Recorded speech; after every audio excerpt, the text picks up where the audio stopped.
Hi everyone, welcome to Sun Classes. और आज के इस लेक्चर में हम इलेक्ट्रोस्टैटिक्स के बारे में पढ़ेंगे। बहुत ही एक्साइटिंग है और आप लोगों को बढ़िया लगेगा। कैसे हो आप लोग? बढ़िया हो ना? तो देखो, इस लेक्चर में ना हम इलेक्ट्रोस्टैटिक्स क्या है उसको समझेंगे और कंसेप्ट ऑफ चार्ज को बेसिकली पढ़ने वाले हैं। चार्ज कैसे इंपॉर्टेंट है हमारा फिजिक्स के पॉइंट ऑफ व्यू से, ओके? तो उसको ही समझेंगे और फर्दर जो लेक्चर्स आएगा उसमें मैं उसका properties of charges, methods of charging और जो भी आने वाले कंसेप्ट है उसको डिस्कशन करेंगे। तो सबसे पहला जो इस इलेक्ट्रोस्टैटिक्स का पहला वीडियो लेक्चर में मैं बताने वाला हूँ आप लोगों को इलेक्ट्रोस्टैटिक्स होता क्या है ना।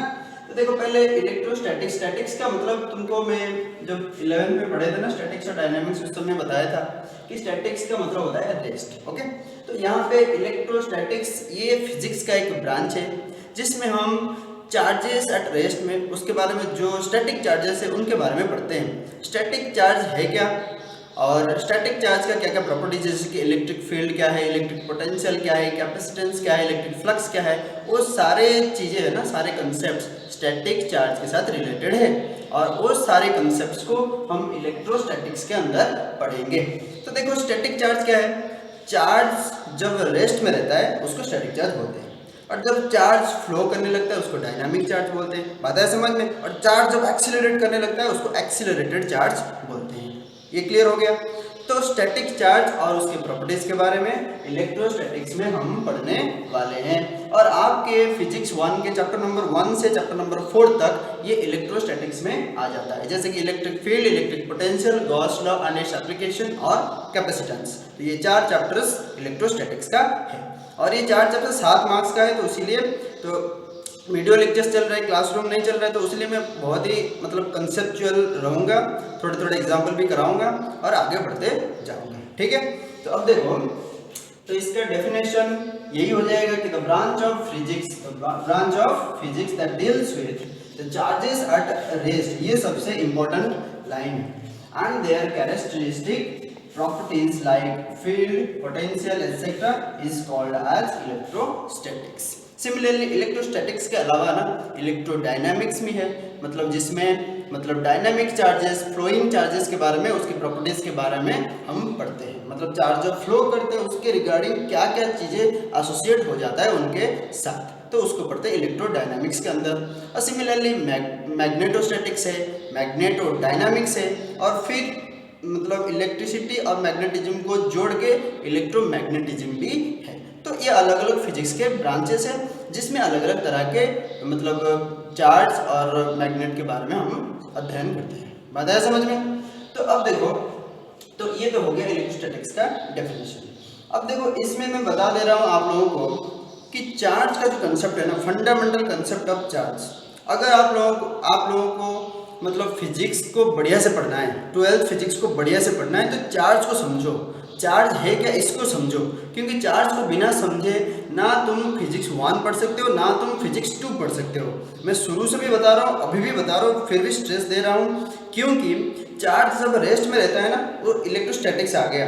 चार्ज जब फिर मोशन करते रहता है तो इलेक्ट्रोडायनामिक्स, करंट, इलेक्ट्रिसिटी, वो सब आ गया। फिर मैग्नेटिज्म भी उसकी वजह से पैदा होता है, फ्लोइंग चार्जेस की वजह से। जब करंट फ्लो होता है कोई वायर के थ्रू, मैग्नेटिज्म प्रोड्यूस होता है, तो मैग्नेटिज्म के साथ भी रिलेटेड हो गया। और एक मैग्नेट है ना, मैग्नेट के अंदर भी जो इलेक्ट्रॉन है, जो चार्ज है, उसकी वजह से मैग्नेटिज्म भी प्रोड्यूस होता है। तो इस इनडायरेक्टली मैग्नेटिज्म के साथ भी चार्ज रिलेटेड है। फिर उसके बाद आगे जाके देखोगे कि ऑप्टिक्स भी चार्ज के साथ रिलेटेड है। चार्ज जब एक्सेलरेटेड मोशन करता है, फिर लाइट एमिशन होता है, लाइट का एमिशन होता है, तो ऑप्टिक्स भी इनडायरेक्टली चार्ज के साथ रिलेटेड है। इलेक्ट्रॉनिक्स भी चार्ज के साथ रिलेटेड है। तो चार्ज के बिना आपका 12th फिजिक्स का अध्ययन इम्पॉसिबल है। तो चार्ज होता क्या है इसको समझना जरूरी है। क्लियर हो गया इतना? ठीक, अब आगे बढ़ते हैं। देखो, आज के लेक्चर में क्या क्या मैं आगे डिस्कशन करूंगा उसको मैं बता देता हूँ। देखो, ये चार्ज है क्या, उसका कंसेप्ट, ये तो डेफिनेटली डिस्कशन करूंगा। और इसका इम्पोर्टेंस तो अभी मैं ऑलरेडी तुमको बता दिया हूँ कि चार्ज कैसे इंपॉर्टेंट है हमारा 12th के कोर्स में, है ना। तो फिर उसके बाद टाइप्स ऑफ चार्ज के है क्या, और how charge arises on a matter, एक मैटर के ऊपर चार्ज कैसे डेवलप होता है उसके बारे में थोड़ा बहुत आइडिया दे दूंगा। अब देखो, नेक्स्ट मैं बताने जा रहा हूँ ये चार्ज है क्या, उसका डेफिनेशन है क्या। बात है समझ में? तो उसको समझाने से पहले एक चीज मैं आप लोगों को बता दूंगा। एक चीज है कि एलिमेंट्री पार्टिकल है क्या, एलिमेंट्री पार्टिकल्स। इसको मैं क्यों बता रहा हूँ, इसका और चार्ज का क्या रिलेशन है, इसको थोड़ी देर में आप लोगों को पता चल जाएगा।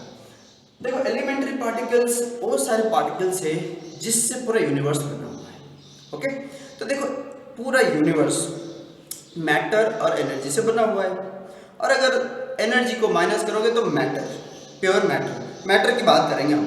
तो मैटर को अगर पूरा माइक्रोस्कोपिक स्केल में हम जाएंगे तो देखेंगे कि एटम से बना हुआ है। किससे, एटम से। और एक एटम के अंदर क्या क्या रहता है, मेरे को बताओ। एक एटम के अंदर न्यूक्लियस रहता है और उसके चारों तरफ रहता है इलेक्ट्रॉन्स। तो ये इलेक्ट्रॉन हो गया अपने आप ही एलिमेंट्री पार्टिकल, क्योंकि ये इंडिविजिबल है। क्लियर हो गया। तो एक एलिमेंट्री पार्टिकल हमको मिल गया, कौन, ये इलेक्ट्रॉन। फिर देखो ये न्यूक्लियस के अंदर दो चीज रहता है, एक है न्यूट्रॉन और एक है प्रोटॉन। मगर ये न्यूट्रॉन और प्रोटॉन ये एलिमेंट्री पार्टिकल है नहीं। ये न्यूट्रॉन और प्रोटॉन ये किससे बने हुए हैं, क्वार्क से। किससे, क्वार्क से। तो इसका मतलब ये क्वार्क हो गया फिर एलिमेंट्री पार्टिकल, क्योंकि क्वार्क भी फर्दर डिविजिबल नहीं है। बात है समझ में। तो ये क्वार्क का अलग अलग वेराइटी है, 6 तरह का अलग अलग quark, up quark, down quark, ये top quark, bottom quark, strange quark और चार्ज, ये सब एग्जिस्ट करता है। तो मगर ये सब आगे तुम पढ़ोगे, मगर अभी इतना तुमको पता चल गया कि न्यूट्रॉन और प्रोटॉन क्वार्क से बने हुए हैं। तो इसलिए इलेक्ट्रॉन के अलावा ये क्वार्क हो गया हमारा दूसरा एलिमेंट्री पार्टिकल जिससे पूरा यूनिवर्स बना हुआ है। और एक भी है, न्यूक्लियर फिजिक्स में पढ़े थे ना बीटा डीके में, कि बीटा डीके में न्यूट्रिनो एमिशन होता है, न्यूक्लियस से न्यूट्रिनो भी निकल के आता है, न्यूट्रिनो और एंटी न्यूट्रिनो। तो इसका मतलब न्यूक्लियस के अंदर न्यूट्रिनो भी छुपा हुआ है। तो न्यूट्रिनो ये जो चीज है ये भी हमारा एक एलिमेंट्री पार्टिकल है। तो इसका मतलब बेसिकली ओवरऑल देखें तो 1 2 3 इलेक्ट्रॉन, क्वार्क्स और न्यूट्रिनो, इन तीनों चीज को लेके पूरा यूनिवर्स बना हुआ है। तो ये है हमारा एलिमेंट्री पार्टिकल्स। बात है समझ में कि एलिमेंट्री पार्टिकल्स और चार्ज कैसे रिलेटेड है, इसको समझो। देखो एलिमेंट्री पार्टिकल्स अब समझ में आ गया कि वो सारे पार्टिकल्स होते हैं जिससे यूनिवर्स पूरा बना हुआ रहता है, पूरा फंडामेंटल पार्टिकल्स। अब देखो ये एलिमेंट्री पार्टिकल्स का अलग अलग प्रॉपर्टीज है, अलग अलग कैरेक्टरिस्टिक प्रॉपर्टीज है, जैसे कि इनके मास, इनके इलेक्ट्रिक चार्ज, इनके स्पिन, ये अलग अलग कैरेक्टरिस्टिक प्रॉपर्टीज है। तो उसी लिए मैं पहले एलिमेंट्री पार्टिकल्स है क्या ये समझाया, अभी समझाऊंगा कैसे इनके अलग अलग कैरेक्टरिस्टिक प्रॉपर्टी और ये प्रॉपर्टी उनके साथ कैसे जुड़े हुए हैं, है ना। तो इसको समझाने से पहले एक छोटा सा एग्जांपल मैं देता हूँ। जैसे कि एक बंदा है ना, एक कोई मान लो तुम्हारा बड़ा भाई, उसका एज, उसका सैलरी, उसका पोजीशन, सोशल पोजीशन, ये सब मैटर करता है ना शादी करने के लिए। तो शादी के पॉइंट ऑफ व्यू से जैसे एज, सैलरी, ये सब इम्पोर्टेंट है, एग्जैक्टली सिमिलर तरीके में आप लोग सोच लो कि ये एलिमेंट्री पार्टिकल का मास, एलिमेंट्री पार्टिकल का चार्ज, एलिमेंट्री पार्टिकल का स्पिन, ये अलग अलग चीज़ों के लिए जरूरत है। जैसे कि ये एलिमेंट्री पार्टिकल का जो सबसे पहला कैरेक्टरिस्टिक प्रॉपर्टी है जो कि मास, ये क्यों इंपॉर्टेंट है, दो एलिमेंट्री पार्टिकल के बीच में ग्रेविटेशनल फोर्स का एक्सपीरियंस होता है इस कैरेक्टरिस्टिक प्रॉपर्टीज की वजह से। तो इसका मतलब उनके मास की वजह से, जैसे कि एक बंदे का सैलरी जरूरत है उसकी शादी के लिए, एग्जैक्टली सिमिलर तरीके में ये मास उसका जरूरत है ग्रेविटेशनल फोर्स की एक्सपीरियंस की वजह से। ये मास अगर नहीं होता तो दो एलिमेंट्री मतलब पार्टिकल ग्रेविटेशनल फोर्स एक्सपीरियंस नहीं कर पाएंगे। और हम देख रहे हैं कि नेचर में ग्रेविटेशनल फोर्स एग्जिस्ट करता है, इसका मतलब उनके पास ये कैरेक्टरिस्टिक प्रॉपर्टी है मास, जिसकी वजह से वो ग्रेविटेशनल फोर्स एक्सपीरियंस करते हैं। बात है समझ में। और सिमिलरली एलिमेंट्री पार्टिकल का दूसरा जो कैरेक्टरिस्टिक प्रॉपर्टी है जिसको बोलते हैं इलेक्ट्रिक चार्ज, क्या बोलते हैं, इलेक्ट्रिक चार्ज। तो ये जो कैरेक्टरिस्टिक प्रॉपर्टी है इलेक्ट्रिक चार्ज, इसकी वजह से वो क्या एक्सपीरियंस करते हैं, इसकी वजह से वो इलेक्ट्रिक फोर्स एक्सपीरियंस करते हैं। दो एलिमेंट्री पार्टिकल, दो मैटर इलेक्ट्रिकली एक दूसरे को अट्रैक्ट कर रहे हैं, इलेक्ट्रिक फोर्स एक दूसरे के ऊपर लगा पा रहे हैं, इलेक्ट्रिक फोर्स को एक्सपीरियंस कर पा रहे हैं, इलेक्ट्रिक इंटरैक्शन को। और इसके पीछे जो कारण है, क्यों कर पा रहे हैं, क्योंकि उनके पास इलेक्ट्रिक चार्ज है। बात है समझ में। तो दुनिया में जितने भी सारे मैटर हैं, जितने भी एलिमेंट्री पार्टिकल्स हैं, वो सबका मास और इलेक्ट्रिक चार्ज ये दोनों कैरेक्टरिस्टिक इंट्रिंसिक प्रॉपर्टी है। और मास की वजह से वो ग्रेविटेशनल फोर्स एक्सपीरियंस करते हैं और इलेक्ट्रिक चार्ज की वजह से वो इलेक्ट्रिक फोर्स एक्सपीरियंस करते हैं। और सिमिलरली तीसरा जो है वो है स्पिन। और स्पिन के बारे में मैं नहीं बताऊंगा क्योंकि आगे जाके तुम पढ़ोगे कि स्पिन की वजह से क्या क्या फोर्स वो एक्सपीरियंस करते हैं। मगर अभी आप लोगों को ये इलेक्ट्रिक चार्ज समझ में आ गया। तो अब हम अगर इलेक्ट्रिक चार्ज को डिफाइन करेंगे तो इसका डेफिनेशन क्या हो जाएगा, मेरे को बताओ कि डेफिनेशन ऑफ इलेक्ट्रिक चार्ज ये क्या हो जाएगा। तो अब चार्ज को हम डिफाइन कर सकते हैं। डेफिनेशन हम यही दे देंगे कि electric charge is the fundamental characteristic property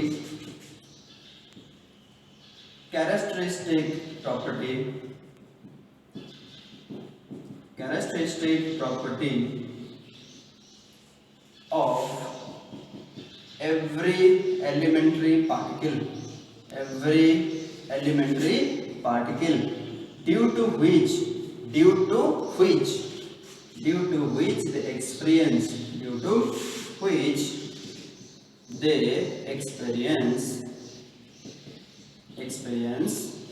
electric force. Okay, तो ये आपको याद रहना चाहिए कि इलेक्ट्रिक फोर्स का एक्सपीरियंस मतलब तब करेंगे वो जब उनके पास इलेक्ट्रिक चार्ज रहेगा। इसका मतलब है इलेक्ट्रिक चार्ज की वजह से वो दो एलिमेंट्री पार्टिकल आपस में इलेक्ट्रिक फोर्स एक्सपीरियंस कर पा रहे हैं। बात है समझ में? अब मैं आप लोगों को बताने जा रहा हूँ कि ये इलेक्ट्रिक चार्ज की वजह से इलेक्ट्रिक फोर्स एक्सपीरियंस कर रहे हैं, ये हमको कैसे पता चला। बात है समझ में? तो इसको मैं बताने जा रहा हूँ, ये बहुत ही इंटरेस्टिंग है। और देखो तो कैसे हमको पता चला कि पहले इलेक्ट्रिक चार्ज नाम का कोई भी एक कैरेक्टरिस्टिक प्रॉपर्टी एक एलिमेंट्री पार्टिकल के पास रहता है। मास के बारे में तो पता चल गया था, और ग्रेविटेशनल मतलब फोर्स का जो डिस्कवरी ये भी हो गया था, न्यूटन्स लॉ ऑफ ग्रेविटेशन हमको पता चल गया था पहले। फिर धीरे धीरे कैसे हमको पता चला कि इलेक्ट्रिक चार्ज एक प्रॉपर्टी है जिसकी वजह से दो elementary particle electric force experience करते हैं। देखो मेरे को एक बात बताओ कि दो इलेक्ट्रॉन में 1 सेंटीमीटर डिस्टेंस में रख दूंगा, इन दोनों इलेक्ट्रॉन को 1 सेंटीमीटर डिस्टेंस में रख दिया। इसका जो मास है, मास ऑफ इलेक्ट्रॉन, ये कितना हो गया?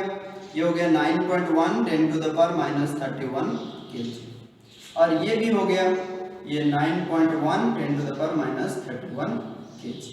ओके, अब इन दोनों के बीच में अगर हम ग्रेविटेशनल फोर्स की कैलकुलेशन करेंगे, जब देखा गया कि दोनों इलेक्ट्रॉन को पास रखा गया और उनके बीच में तो ग्रेविटेशनल फोर्स लगना जरूरी है कि दोनों मैटर है, दोनों के पास मास है तो ग्रेविटेशनल फोर्स लगेगा ही। तो ग्रेविटेशनल फोर्स मतलब फोर्स ऑफ ग्रेविटेशन ये कितना हो जाएगा? G m1m2 divide by r²। ये आपको पता है, और G कांस्टेंट है, पता है ना? तो ये कांस्टेंट, इसका तो वैल्यू है 6.67 10⁻⁻12 वाला, और ये m1 m2 ये हो जाएगा 9.1 × 10⁻31 इसका स्क्वायर। फिर डिवाइड बाय r इधर मीटर में पुट करना पड़ेगा, ये सेंटीमीटर है, तो 1 × 10⁻² ये हो गया इसका स्क्वायर। इसको कैलकुलेट करोगे ना तो ये आ जाएगा कुछ नियरली इक्वल टू आ जाएगा 5.5 10⁻67 न्यूटन के ऑर्डर में। देखो ये यहाँ पे मैं स्ट्रेस दूंगा इसका ऑर्डर 10⁻67। मगर देखा गया एक्सपेरिमेंटली कि दोनों इलेक्ट्रॉन के बीच में जो फोर्स लगता है ना वो 10⁻67 ऑर्डर का है नहीं, वो है 2.3 10⁻24 न्यूटन के ऑर्डर। बात है समझ में? तो ये तो काफी ज्यादा है इससे।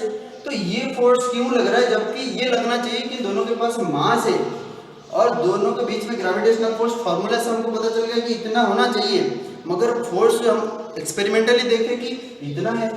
तो ये फोर्स, इतना ज्यादा फोर्स उनके बीच में क्यों लग रहा है, ये सवाल खड़ा होता है। तो इसका जवाब ढूंढने के लिए ना वो देखें कि मतलब ये जो फोर्स है ना ये ग्रेविटेशनल फोर्स नहीं है। साइंटिस्ट लोग देखें कि ये ग्रेविटेशनल फोर्स है नहीं, तो ये जो फोर्स ये कोई दूसरा प्रॉपर्टी मतलब एक एलिमेंट्री पार्टिकल के पास या इलेक्ट्रॉन के पास कोई दूसरा प्रॉपर्टी है जिसकी वजह से ये फोर्स लग रहा है। बात है समझ में? और देखें कि इलेक्ट्रॉन इतने फोर्स के साथ रिपेल भी हो रहा है। बात है समझ में? तो रिपल्सन, ग्रेविटेशनल फोर्स में तो कभी भी रिपल्सन होगा ही नहीं क्योंकि हमेशा वो अट्रैक्टिव है। तो यहाँ पे इतने फोर्स के साथ जब रिपल्सन हो रहा है तो इसका मतलब वो फाइनल हो गया कि ये ग्रेविटेशनल फोर्स है ना, ये कोई दूसरा फोर्स है और ये कोई दूसरा प्रॉपर्टी की वजह से अराइज हो रहा है। बात है समझ में? और तब उसको साइंटिस्ट लोग नाम दिए कि ये इलेक्ट्रिक फोर्स है दोनों इलेक्ट्रॉन के बीच में। और ये इलेक्ट्रिक फोर्स है और ये किस कैरेक्टरिस्टिक प्रॉपर्टी की वजह से मतलब अराइज हो रहा है, ये इलेक्ट्रिक चार्ज की वजह से अराइज हो रहा है। फिर मिलीकन सॉयल ड्रॉप एक्सपेरिमेंट वो भी कंफर्म कर दिया कि इलेक्ट्रॉन का चार्ज कितना है, 1.6 × 10⁻19 कूलम। बात है समझ में? तो ये जो पूरा एक्सपेरिमेंटेशन हुआ, इससे हमको पता चल गया कि ये जो इलेक्ट्रिक फोर्स जो कि ग्रेविटेशनल फोर्स से काफी ज्यादा है ना, तो इतने फोर्स के साथ दोनों इलेक्ट्रॉन आपस में रिपेल करते हैं। क्लियर हो गया इतना?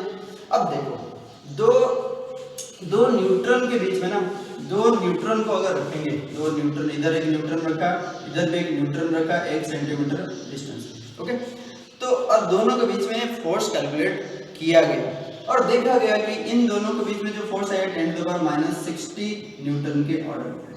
तो ये 10⁻60 न्यूटन है, तो इसका मतलब ये ग्रेविटेशनल फोर्स के करीब है। तो ये जो मतलब फोर्स है ये इलेक्ट्रिक फोर्स हो नहीं सकता है। बात है समझ में? तो इसलिए तो ये भी कंफर्म कर दिया गया कि ये न्यूट्रॉन जो है ना, तो ये भी चार्जलेस है। मतलब जिस प्रॉपर्टी के लिए इलेक्ट्रॉन के बीच में इतना फोर्स आ रहा था वो प्रॉपर्टी इनके पास नहीं है। क्लियर है? तो इसलिए ये बस ग्रेविटेशनल फोर्स यहाँ पे ग्रेविटेशनल फोर्स लग रहा है क्योंकि न्यूट्रॉन का मास है, तो मास की वजह से ग्रेविटेशनल फोर्स लग रहा है और ये दो न्यूट्रॉन के बीच में कोई भी इलेक्ट्रिक फोर्स नहीं लग रहा है। अगर एक मतलब प्रोटॉन और एक इलेक्ट्रॉन को लेके एक्सपेरिमेंट करेंगे, एक प्रोटॉन और एक इलेक्ट्रॉन को लेके एक्सपेरिमेंट करेंगे और देखा गया कि मतलब ये दोनों अट्रैक्ट कर रहे हैं, एक दूसरे को अट्रैक्ट कर रहे हैं इतने ही फोर्स के साथ। तो इसका मतलब दो इलेक्ट्रॉन जितने फोर्स के साथ रिपेल कर रहे थे उतना ही अमाउंट ऑफ फोर्स के साथ एक प्रोटॉन और एक मतलब इलेक्ट्रॉन अट्रैक्ट कर रहे हैं। तो इसका मतलब वो साइंटिस्ट का दिमाग घूम गया कि उतना ही फोर्स लग रहा है, ये रिपेल कर रहे हैं, ये अट्रैक्ट कर रहे हैं। इसका मतलब जो जिस प्रॉपर्टी की वजह से ये फोर्स लग रहा है इलेक्ट्रिक चार्ज, वो एक जैसा नहीं है, मतलब वो दो वैरायटी में एग्जिस्ट करता है। और ये रिपेल कर रहा है, अट्रैक्ट कर रहा है, मतलब फोर्स दो तरह का जब हो गया तो उसका जो नेचर, उसका टाइप्स भी दो तरह का हो जाएगा। जैसे कि ग्रेविटेशनल फोर्स सिर्फ अट्रैक्टिव है क्योंकि मास एक तरह का है, और यहाँ पे ये रिपल्सिव और अट्रैक्टिव दोनों है इलेक्ट्रिक फोर्स। तो उस वजह से इलेक्ट्रिक चार्ज जो कैरेक्टरिस्टिक प्रॉपर्टी है ये दो तरह का हो सकता है। बात है समझ में?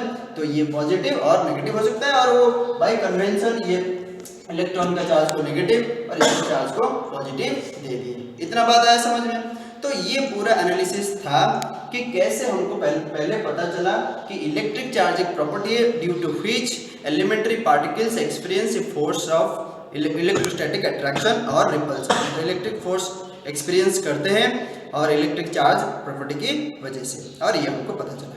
इतना क्लियर है? ठीक है। अब आगे मैं एक दो चीज और बताऊंगा, फिर ये वीडियो लेक्चर कंप्लीट कर लूंगा।